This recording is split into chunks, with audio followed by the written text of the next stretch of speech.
Amigos Conciencia, con Eduardo Hernández Navarro.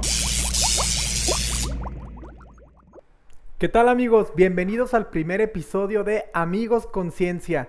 Este proyecto tiene varios objetivos. El primero es la divulgación científica. Existe una gran brecha entre el conocimiento que se genera en los lugares como los laboratorios, las universidades y centros de investigación y la población en general. El conocimiento empodera y fortalece a las personas y por lo tanto a la comunidad. Otro de los objetivos de este proyecto es la humanización del científico. La mayoría de la población, sobre todo en México, que es el país donde yo vivo, tiene una percepción errónea sobre los científicos. Y en gran parte es por las versiones que vemos en los medios como la televisión y el cine. De acuerdo al CICIT, en México, 1 de cada 1000 personas económicamente activas es un científico. Para la población en general, consideran que no es importante estar involucrados en las decisiones que se toman sobre la investigación en ciencia y tecnología. Y precisamente por el conocimiento que los científicos tienen, la gente tiene la percepción de que los científicos tienen un poder que los hace peligrosos. Uno de mis objetivos entonces es que conozcan a más científicos y que sepan en realidad que son simplemente gente con una gran curiosidad y apasionada sobre diferentes temas. ¿Qué es la ciencia? La ciencia es el conjunto de conocimientos comprobables basados en el método científico. El método científico se basa primeramente en la observación. Una vez que observamos un fenómeno o algo que nos llame la atención, formulamos una hipótesis, es decir, una posible explicación al fenómeno que estamos observando. Después que tenemos una hipótesis, diseñamos una metodología o una experimentación. Los experimentos no son solo esos que piensas en tubos y frascos. Algunas ocasiones se realizan encuestas, se analizan datos, se aplica estadística. Varía de acuerdo al tipo de experimento y a la rama de la ciencia. Y con base en los resultados de estos experimentos, aceptamos o rechazamos las hipótesis. Conforme varias hipótesis se van rechazando o se van aceptando, se generan teorías. Es por esto que es muy importante que cuando escuchen que alguien dice "Eso es solo una teoría", pues sí, es una teoría. Por ejemplo, la teoría del Big Bang, la teoría de la evolución. Esas teorías tienen una gran cantidad de información acumulada de distintas disciplinas. Cuando las teorías se consolidan, se convierten en leyes, como la ley de la gravitación universal. La ciencia no es fija ni absoluta. Siempre está en constante cambio y actualización y siempre se abre al debate. Existen muchos tipos de ciencias. Las ciencias exactas como las matemáticas, la lógica, las ciencias de la computación, las ciencias naturales como la física, la química, la biología, la geología, y las ciencias sociales como la psicología, la sociología, las ciencias políticas. Otras, como la ingeniería, la biotecnología o la medicina, son ciencias aplicadas. En este programa vamos a poder platicar con biólogos, químicos, físicos. En fin, poco a poco iremos conociendo a diferentes científicos, sus investigaciones, la importancia de sus investigaciones, pero sobre todo una de las cosas que más me interesa es humanizar la figura del científico, que conozcamos cuáles fueron sus motivaciones, sus retos y recompensas. Así que mantente en sintonía, te prometo que no te vas a aburrir. Todo esto en un ambiente amigable y con un lenguaje que todos podamos entender. Yo soy Eduardo Hernández Navarro, soy biólogo, estudié en la Universidad de Sonora. Durante toda mi formación científica yo me he enfocado al estudio de los hongos. Es decir, la micología. Y no son esos hongos que estás pensando. No son esos hongos alucinógenos, ni son los hongos de los pies, ni nada por el estilo. Los hongos son organismos realmente fantásticos. Y convivimos con ellos de una manera extremadamente cercana. Recuerdo que cuando era niño el primer contacto que tuve con un hongo fueron unos honguitos en forma de repisa que estaban creciendo en un árbol en casa de una de mis tías. Cuando pregunté ¿qué es esto?, lo primero que recibí como respuesta fue ¡no lo toques! ¡Es venenoso! Una de las cosas que me llamó la atención ya cuando estaba estudiando la secundaria fue aprender que los hongos pertenecían a su propio reino, el reino fungi o el reino de los hongos. Es decir, los hongos no son plantas, no son animales, forman parte de un grupo independiente. Y de hecho, Genéticamente son mucho más cercanos a nosotros los animales que a las plantas. Desde pequeño, aunque no tenía idea exacta de qué es lo que iba a estudiar, siempre supe que tenía que ser algo relacionado con las ciencias químico-biológicas. Mis padres son médicos. Su influencia fue tremendamente crucial en mi formación. Siempre me llamaron la atención los laboratorios. En la preparatoria estudié el bachillerato de ciencias químico-biológicas con la especialización en laboratorista químico. Entré en la carrera de químico-biólogo pensando en especializarme en análisis clínicos. Sin embargo, me di cuenta que eso no era lo que realmente quería hacer y fue cuando me empezó a llamar la atención la licenciatura en biología. Durante mi primer semestre en la licenciatura en biología, se llevó a cabo el primer congreso universitario de biología de la Universidad de Sonora, ahora conocido como CEBIO. En ese evento conocí al Dr. Martínez Queda, quien estaba presentando un proyecto de investigación sobre cultivo de hongos. En segundo semestre, llevé microbiología con la doctora Norberta Huerta y esa fue la materia que me hizo decir: esta es mi carrera. Existen hongos unicelulares, es decir, están formados por una sola célula, como las levaduras. Algunas de estas levaduras son de gran importancia, por ejemplo, para la elaboración del pan, del vino, de quesos. Algunas otras levaduras pueden causarnos enfermedades. También existen hongos pluricelulares. Los hongos poseen una forma filamentosa y forman células alargadas llamadas hifas. Al conjunto de hifas se le denomina micelio. El micelio de los hongos puede extenderse por metros e incluso kilómetros. Por ejemplo, en Oregón existe una colonia clonal del hongo Armillaria ostoye que se extiende casi 9 kilómetros cuadrados. Esto es más grande que 800 canchas de fútbol y un peso total de más de 600 toneladas. Seguramente estarás pensando, ¿cómo es posible que un hongo mida 9 kilómetros cuadrados? Bueno, en realidad cuando nosotros vemos un hongo, como por decir, un champiñón, estamos observando únicamente la estructura reproductiva. Es el equivalente a decir la manzana del árbol. Algunas especies de hongos tienen la capacidad de presentar ambas formas. Se han descubierto más de 100,000 especies de hongos.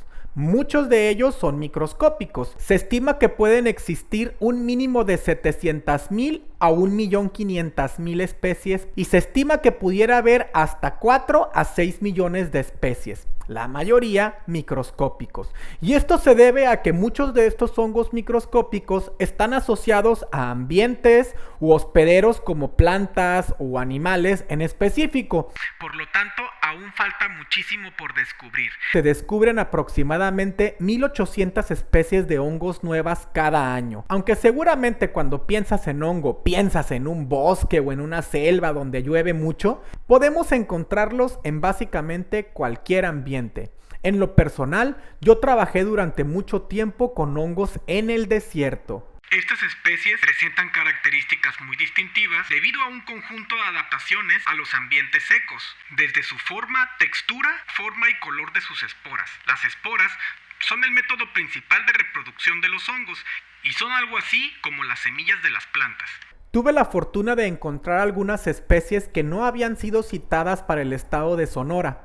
Más adelante en mis estudios de posgrado, me enfoqué en la caracterización de algunas de estas especies por métodos de biología molecular para tratar de entender el parentesco entre estas especies. Otra de las cosas comunes que escucho es que la gente asocia a los hongos con enfermedades. Muchos hongos son capaces de producir enfermedades al ser humano, a otros animales. También pueden parasitar a las plantas, poniendo en riesgo nuestra seguridad alimentaria. Pero también cumplen un papel muy importante en la naturaleza. Por ejemplo, cerca del 90% de las plantas con raíz forman asociaciones con hongos llamadas micorrizas. Existen muchos tipos de micorrizas. El hongo protege a las raíces contra ciertas enfermedades y le provee de agua, minerales que la planta no puede obtener por sí misma, mientras que la planta le da al hongo azúcares que son producidas por la fotosíntesis.